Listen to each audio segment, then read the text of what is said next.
Oi pessoal, tudo bem? Mais um Ler é Viver no ar e hoje eu e meus convidados vamos estar falando sobre ficção científica e literatura. Eu conto com a participação hoje do jornalista Daniel Rockenbach. Ele é coordenador do Clube de Leitura Vórtice Literário e idealizador do blog Sentinela Positrônica. E também com a participação do escritor campograndense PJ Maia, que no ano passado lançou o seu primeiro livro, que é O Espírito Perdido, e que nesse ano conquistou 2 prêmios internacionais de literatura. Queria saber como que a ficção científica entrou na sua vida e como que ela, né, faz parte da sua vida até hoje. Bom, na minha vida a ficção científica entrou bem cedo, né? Porque eu sempre tive esse fascínio pelo espaço, pelas estrelas, por essa coisa da ciência, né? E eu lembro de, até contei para você antes, que quando pequeno eu gostava mais de Jornada nas Estrelas do que Guerra nas Estrelas. Eu achava bonito Guerra nas Estrelas, eu achava legal, eu achava aquela coisa da ação, né, da aventura, mas eu ficava mais preso quando eu assistia Jornada nas Estrelas, quando eu via o Kirk, o Spock, a tripulação lá da Enterprise, e depois o Picard, né, em 87, lá na manchete, eu via essas aventuras assim, deles, da Enterprise explorando novos mundos, né, e vendo novas possibilidades, novas civilizações, eu achava aquilo lá muito mais fascinante, sabe? Que ele ia me prendendo. E aí aquilo era uma ficção científica mesmo mais profunda, né? Estava mais distante da fantasia, do escapismo, né? De Star Wars, né? Hoje é Star Wars, hoje é Star Trek, né? Infelizmente os caras tornaram-se marcas, né? Mas aí ali começou um pouco essa relação, né? E aí eu lembro de ter visto muito cedo, eu não sei precisar que idade, 2001 de sair no espaço. E quando eu acho que 2001, eu fiquei naquela coisa assim de ficar impressionado com as imagens do filme, né? Principalmente com aquele balé das estações espaciais, a viagem, né, depois do mundo, mas eu não entendia nada. E aí, o tempo foi passando, eu fui revendo, sempre tinha uma reprise, eu cuidava no jornal, né, no jornal impresso, você tinha uma reprise de 2001, né, porque no meu tempo a galera via isso no jornal impresso, não tinha internet, eu sou Jurássico hoje já, né? É impressionante, eu estou com 38, mas tem que lembrar disso, né, que a gente via no jornal a programação dos filmes, né, que ia passar durante a semana na TV aberta, né?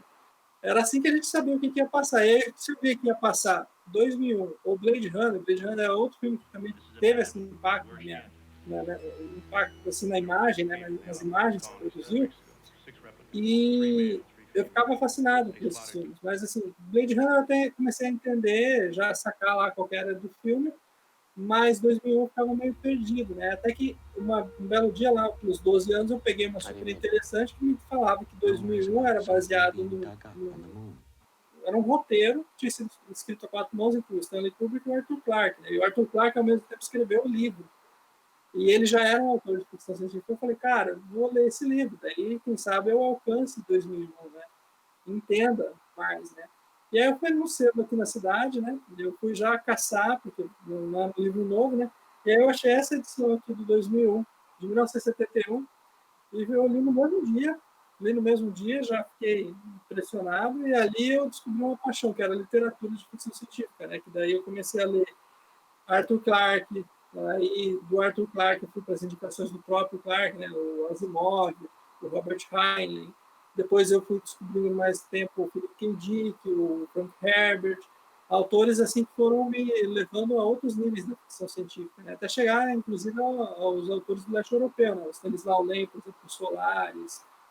Mas assim, eu tive contato com livros muito bons muito cedo, né?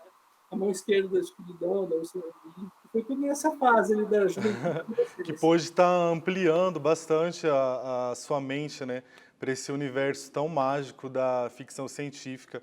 E, Daniel, nessa perspectiva da ficção científica, já que você é um fã inveterado, né, desse gênero, tanto cinematográfico quanto literário, queria que você falasse sobre o projeto, então, que você está à frente aí desde 2014, né, que é o Sentinela Positrônica, que possui um blog e também está disponível os conteúdos em redes sociais e no YouTube.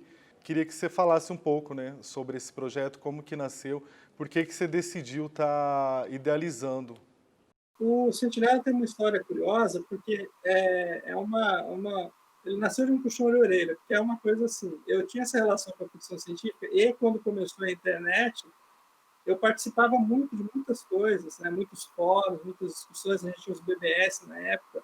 Por exemplo, tem sites que hoje são grandes, como o Cinema em Cena, que participavam de fóruns assim, começaram em fóruns assim, né? O Pablo Vilaça conta essa história, né? Muito bem. E muita gente se desenvolveu. E nessa época eu participava, inclusive até esses dias participei de um curso de tradução literária, que eu lembrei que eu tinha traduzido um conto do Robert Heinlein em 99, mais ou menos, e colocado na internet. E desde essa época eu não tinha pensado em fazer o meu site, o meu blog, a minha, né? Mas eu colaborei com muita coisa. Só que esses registros, né, para você ter uma ideia, geossítios, eu acho que ninguém fala mais hoje, né? Esses sites que ficavam hospedados, né? Site que ficava hospedado na universidade, o site da USP, do colecionador do Arthur Clarke, que eu entrei em contato, acho que em 98, que eu descobri pela Super Interessante também. Esses sites nem existem mais, né? E aí o que aconteceu? Eu lembro que em 2014, eu conversando com o pessoal da Aleph, eu já conhecia a Aleph nos anos 90, né? A editora Aleph do Piratas de Dados, do Sterling, do André Carneiro, a Morquia, de vários romances da Aleph que eu tinha lido, né? Inclusive da coleção de Star Trek que eles publicavam. E aí eles Obras-primas, né? retomaram a ficção científica. Agora eles retomaram com os clássicos, né? Eles retomaram, conseguiram pegar o Asimov, o Arthur Clarke, vários clássicos, né? E aí eu ganhei um sorteio deles. A gente tinha que bolar uma frase envolvendo o Philip K. Dick, acho que, se não me engano, era Frank Herbert, Arthur Clarke e Philip K. Dick, alguma coisa assim. Eu bolei a frase e a galera gostou muito lá da editora, mas também o público, eu achei massa que o público também curtiu, né?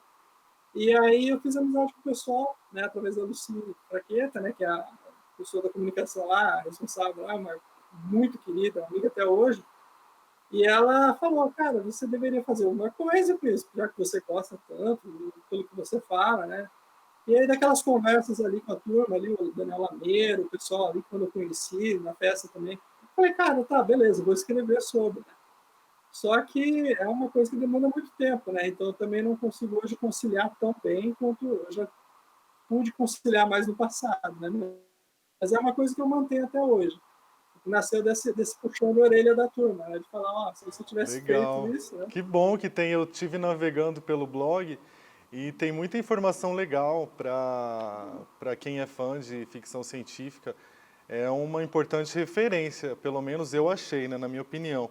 E nessa perspectiva, então, Daniel, eu queria que você já indicasse o seu primeiro livro. Eu indico 2001, Odisseia no Espaço, do Arthur Clarke, da editora Aleph, que tem atualmente pela editora Aleph, né? Que é uma obra assim, que é um bom começo. Se o cara quiser, o leitor, a leitora quiser pegar e desenvolver, pode assistir o filme e o livro se complementam muito bem, eles conversam muito bem. E é uma obra que te apresenta um dos principais autores. Né? O Arthur Clarke é tipo um principal autor, até por muito até hoje. Né? Eu mesmo considero acho, um dos grandes mestres. Né? Para quem quer começar por ficção científica, eu leria 2001, Odisseia no Espaço, que é uma espécie de releitura da Odisseia clássica do Homero, né? Que leva a humanidade para o próximo passo da evolução. Ela começa a história no Homem Macaco, e termina a história com o que seria o próximo passo da evolução, né? Quando a gente descobre uma inteligência superior que nos permite evoluir. O que eu acho legal em 2001 é uma ciência retratada, né? Porque, por exemplo, isso de viajar mais rápido que a luz, ter uma Enterprise, uma nave bonita viajando por aí mais rápido, isso não é real, a física não permite isso, né? A física diz que você não é mais matéria se você consegue viajar na velocidade da luz, né? Então, essas coisas que a gente cria, essas ficções, elas são muito fantásticas, né? Tendem à fantasia. E o 2001 aborda isso de um jeito muito inteligente, né? O personagem, em dado momento, deixa de ser matéria para virar uma coisa cósmica, uma consciência cósmica. E isso é muito bacana, apresentar essa perspectiva. Foi um dos primeiros autores que trabalhou com isso, né? Então, para quem quiser, por exemplo, estar navegando no universo literário da ficção científica, o Arthur Clarke é uma referência estupenda, né? Qualquer livro dele, principalmente agora os que estão sendo publicados pela Alfa, Encontro com o Rama, Fontes do Paraíso, são livros muito bons. Eu recomendaria, meu favorito dele mesmo é o Cidade das Estrelas, que ainda não saiu, né? Ele saiu a última edição do GP, mas é um livro maravilhoso. É o meu livro favorito dele. Ô Daniel, e aí me conta sobre o clube de leitura Vórtice Literário aqui de Campo Grande, como que funciona e como que as pessoas podem estar fazendo para participar dele? O Vórtice, ele é um grupo aberto, né, um grupo de leitura. Ele começou como Vórtice Fantástico em 2016, se eu não me engano, e o Vórtice Literário veio depois. O que acontece? O Vórtice Fantástico era um projeto nacional, né, tocado por um pessoal de editoras, né, junto com editoras, né, uma era a Booktuber, a Bruna, e a editora, a Raquel, né, elas trabalhavam com esse mercado editorial, mais assim, né, e eles perceberam naquela época esse nicho, né. Hoje tem, por exemplo, Leia Mulheres também, que é uma iniciativa nacional, né. São grupos assim que surgiram de editoras em função do mercado, né. E aí o Vórtice Fantástico durou um bom tempo, uns 2 anos ali regularmente, com uma média. Começou uma média de uns 15 por reunião e foi terminando até chegar à última reunião com 3, eu e mais 2. Quando chegou nesse momento, eu falei, cara, muita dessa galera que participou do grupo participou em momentos que estava descobrindo literatura, ou que estava afim, mas não estava afim de ler só ficção, fantasia e terror, né? E era o que o grupo lia na época, era ficção científica, fantasia e terror. E aí o que aconteceu? A gente chegou à conclusão que se cada um falasse sobre o que está lendo no período, todo mundo participava, né? E incluía todo mundo.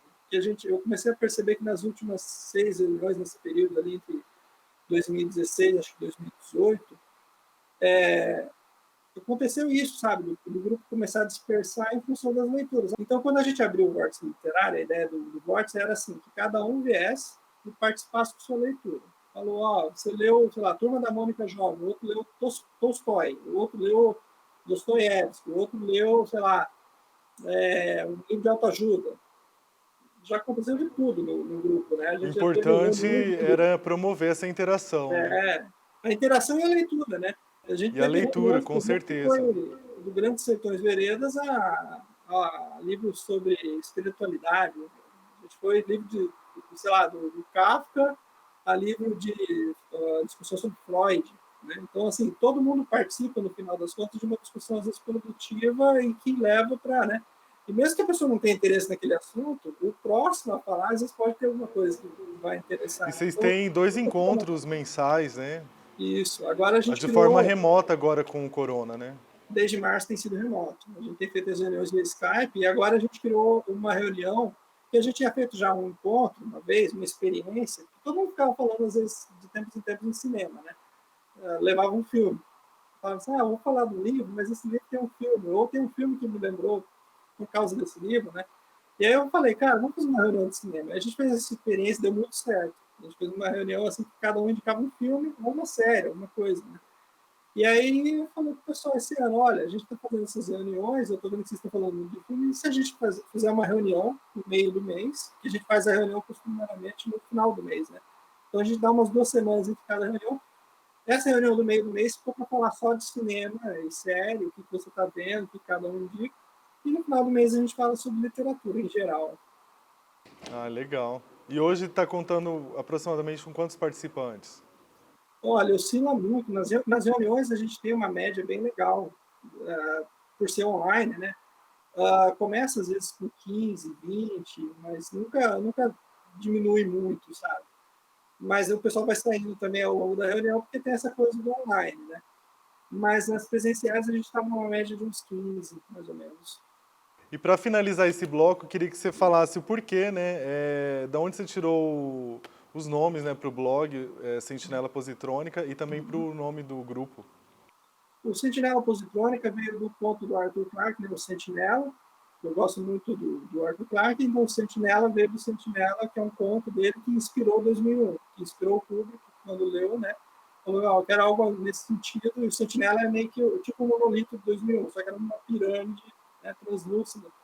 Aí eu pensei, bom, Sentinela. E o positrônico veio do Asimov, né? Que é o cérebro positrônico, né? Que ele é famoso pelos robôs dele, né? Que as leis da robótica que ele criou, né? São usadas, inclusive, na robótica, né? Veio da ficção científica, isso, né? que são regras que fazem da convivência dos robôs. E o vórtice literário é aquela coisa, a convergência, né, da literatura. Eu gostava já do nome Vórtice Fantástico, era convergência do fantástico, de certa forma, né? O vórtice converge, né? Aí converge a literatura, né? Agora eu vou chamar o intervalo, te espero no próximo bloco, não saia daí.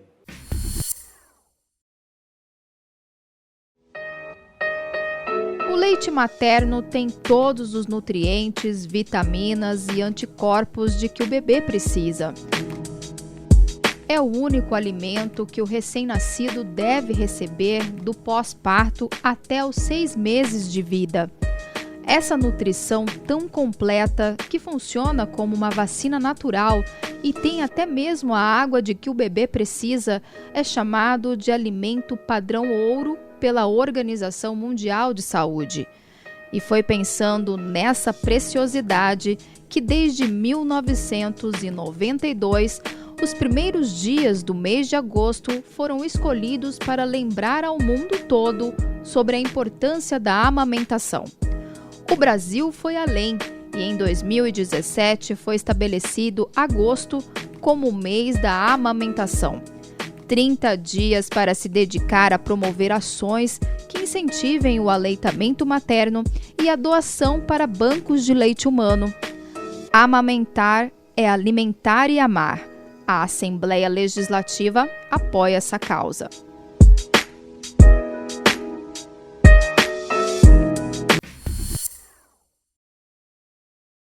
Hoje eu bato um papo com o jornalista Daniel Rockenbach e também com o escritor campograndense PJ Maia, que é autor do livro de ficção Espírito Perdido.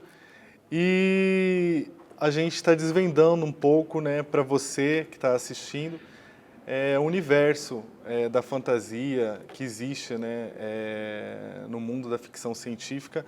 E queria que você indicasse então, ô Daniel, o seu segundo livro e contasse um pouco sobre a história para nós.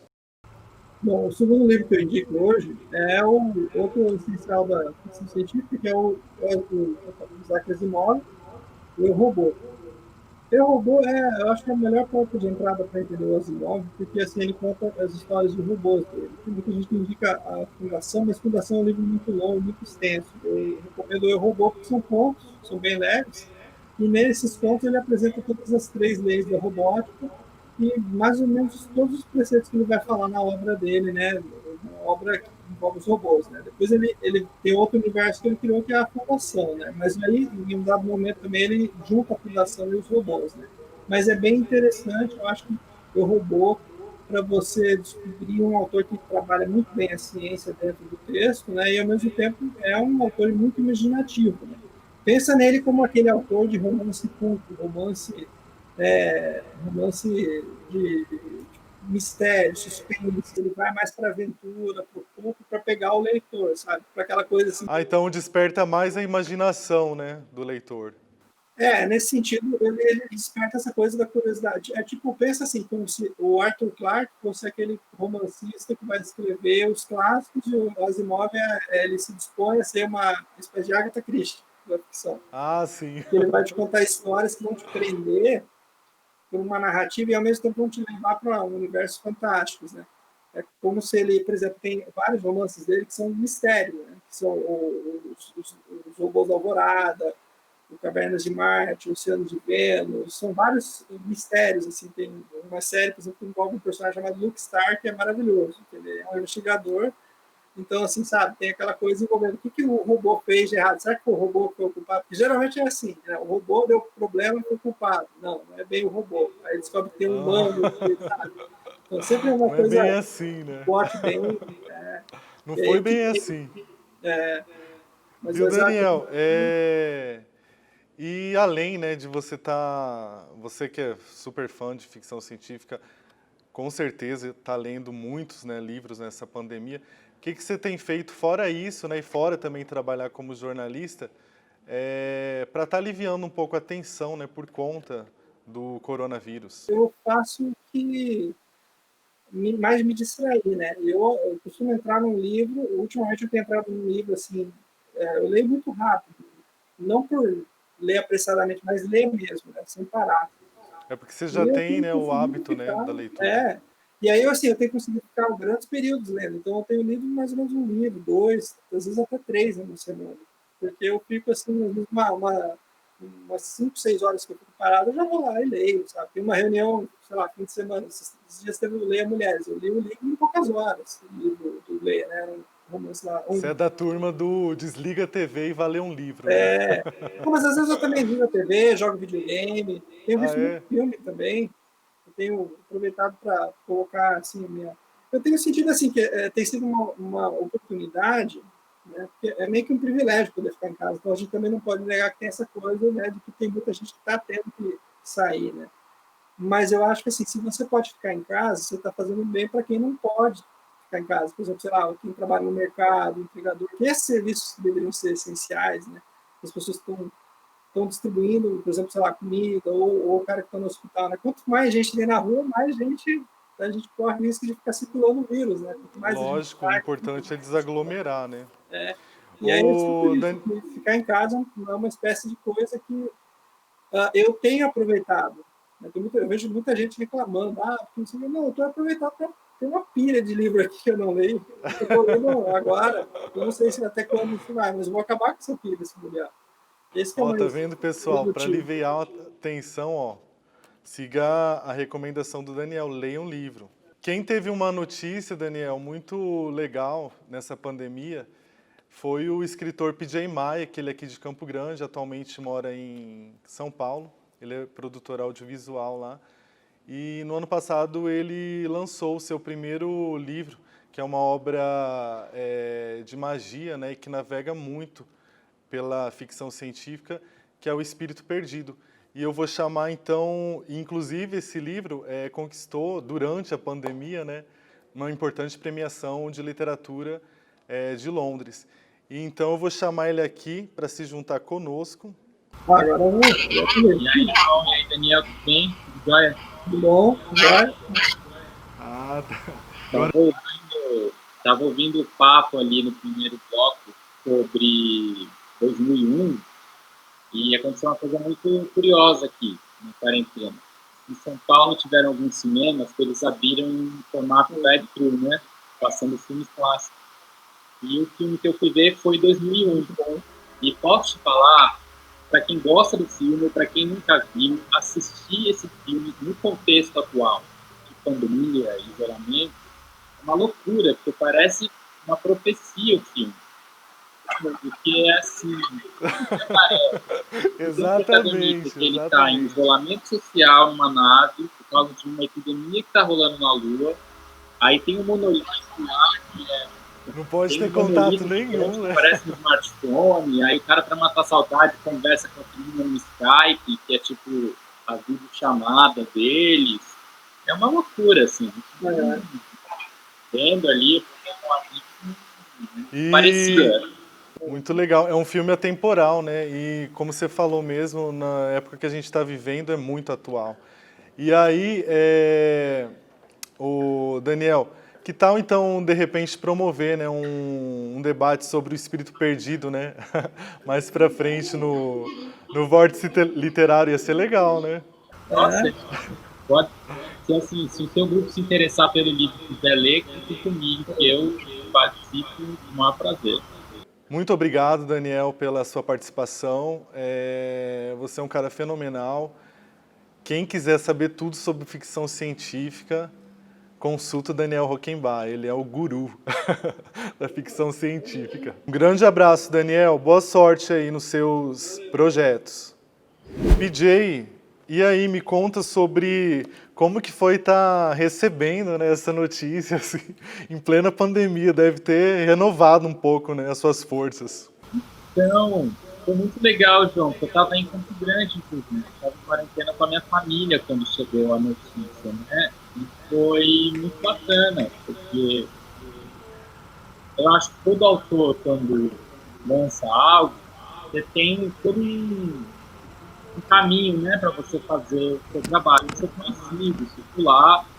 E eu, naturalmente, escrevi, por se tratar de um livro independente, eu escrevi por conta própria o livro em diversos festivais, em concursos de literatura e tal. Mas, assim, você escreve mais na esperança de ter algum comentário de volta, né? Ou das pessoas que estão julgadas conhecerem o seu trabalho. E sem nenhuma expectativa. Então, assim, receber a notícia que eu tinha ganho não só um prêmio, mas dois, foi muito legal. Eu acho que é legal, assim, porque o escritor primeiro tem o trabalho de se levar um pouco a sério, né? Mas fora que fala, não, agora vamos explicar, você tem que se levar a sério nesse momento.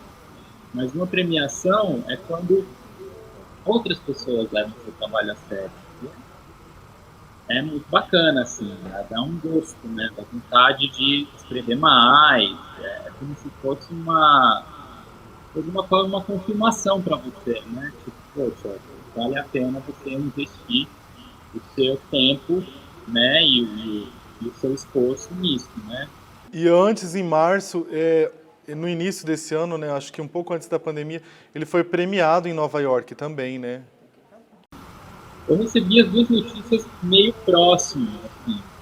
No intervalo de 15 dias eu soube dos dois. Foram dois prêmios, né? Foi o prêmio de melhor livro de fantasia.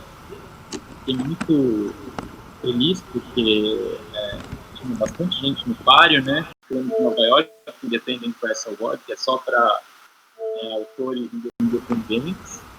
E o prêmio de Londres é um prêmio chamado Wishing Shell, que é um prêmio votado por estudantes, né, adolescentes, tanto da Inglaterra quanto da Suécia. Eles fazem um grupo de leitura grande, leem todos os livros ao longo do semestre e ganhou o favorito do público. O meu primeiro livro se chama Espírito Perdido e ele se passa lá nos primórdios da humanidade, na época dos Homens das Cavernas. A história começa quando uma montanha mágica, que dá poderes para algumas pessoas, cria uma sociedade de deuses. E esses deuses ganham a habilidade de viver para sempre, poderes mágicos, só que eles precisam domar, de alguma forma, os mortais, que são ali os Homens das Cavernas. Então, é uma aventura pré-histórica sobre essas pessoas se entendendo, né? Qual é o meu lugar no mundo? Eu sou especial, eu não sou, eu tenho direito, né? É uma busca por identidade de jovens nesse caminho para descobrir se eles são deuses e merecem todos os privilégios do mundo ou se eles são mortais e precisam lutar com suas injustiças. Então, é um livro, é uma trama bem densa, assim, mas eu acho que, em linhas gerais, é mais ou menos isso. Com essa indicação, então, eu vou para o intervalo e volto em seguida para a gente finalizar o Ler é Viver. Te espero.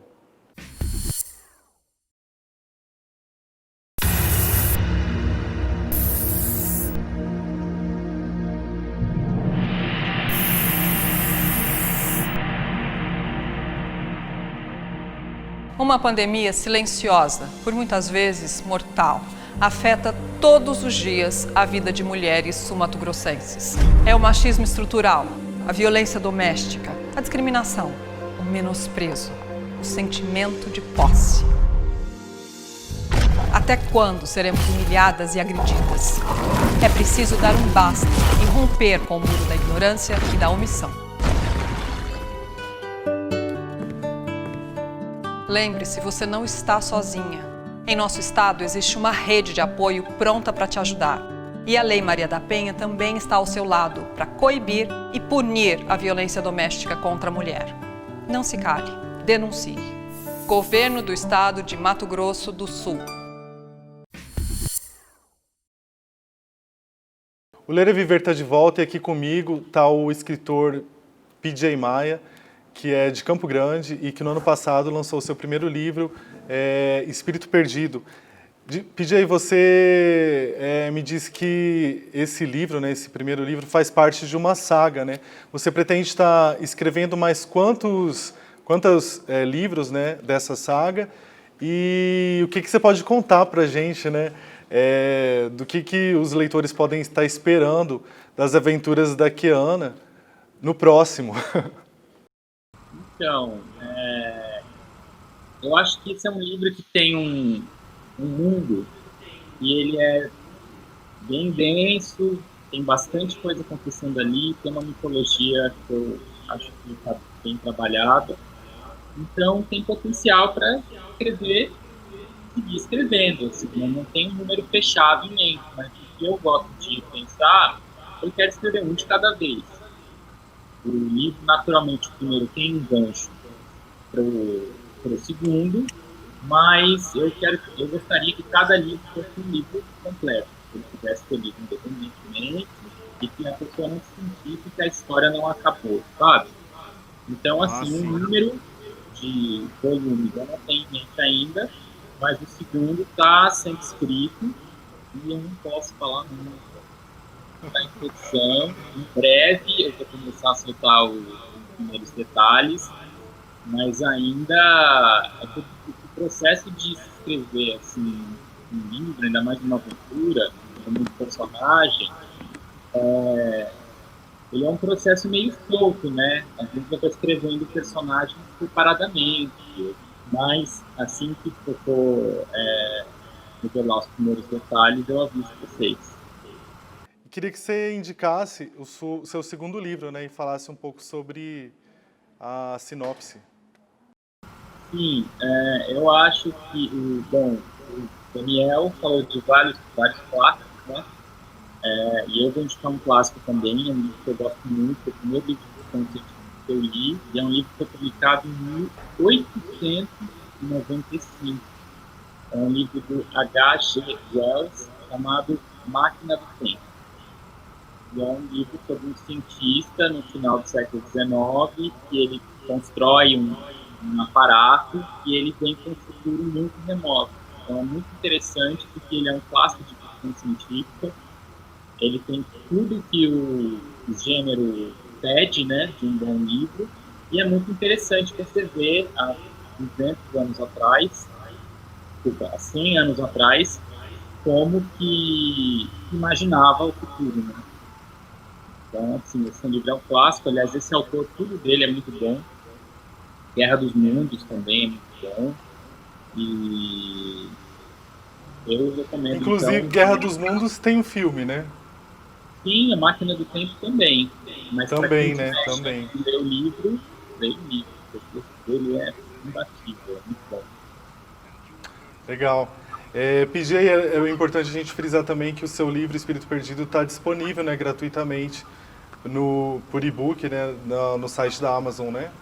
Isso, é uma ação que eu estou fazendo junto com a Amazon, enquanto tiver o isolamento social, o rigor, as pessoas tendo que ficar em casa, o e-book do Espírito Perdido vai estar disponível para baixar na Amazon. Então, hoje, você que está assistindo aí, já pode entrar na Amazon Brasil, procurar o livro e baixar a sua cópia eletrônica. E a cópia física você encontra também na Amazon ou nas livrarias da sua cidade. Ah, legal. Viu, PJ? E a gente tem debatido muito, na verdade eu tenho debatido muito com os meus convidados a questão relacionada ao corona, né, que a gente está enfrentando, essa pandemia. E queria saber o que você tem feito, né, para aliviar a tensão nesses tempos que a gente está vivendo. Olha, eu acho que assim, tudo que dá um ar de normalidade para a rotina ajuda. Eu tenho tentado manter uma rotina, saio às vezes de máscara aqui para dar uma volta no quarteirão, tentar me manter produtivo, né? Eu fico em casa, conversando com muita gente no chat, com amigos. Eu acho que o importante é você tentar dar um ar de normalidade para uma coisa que não é normal, né? Por mais que a gente fique batendo nessa tecla, né, de usar máscara, passar álcool gel nas mãos, isso são coisas que demonstram assim, o nosso amor pelo próximo, né, porque a gente está preocupado, a gente precisa se preocupar com as pessoas e com a gente mesmo. Então, quando eu vejo gente que não está usando máscara ou se recusa, né, a cumprir algumas obrigações que a gente tem que cumprir nessa época, eu fico um pouco entristecido assim, e preocupado. Mas é legal mesmo a gente estar procurando, ou tá lendo um livro, assistindo filme, né, ou então até conversando com algum amigo por videochamada. Essa conversa com o PJ, né, escritor do livro Espírito Perdido, Ele é aqui de Campo Grande, né, mas atualmente mora em São Paulo, é produtor audiovisual lá. Eu me despeço. Obrigado, um abraço a todos. E te espero no próximo programa. Muito obrigado pela audiência e até a próxima.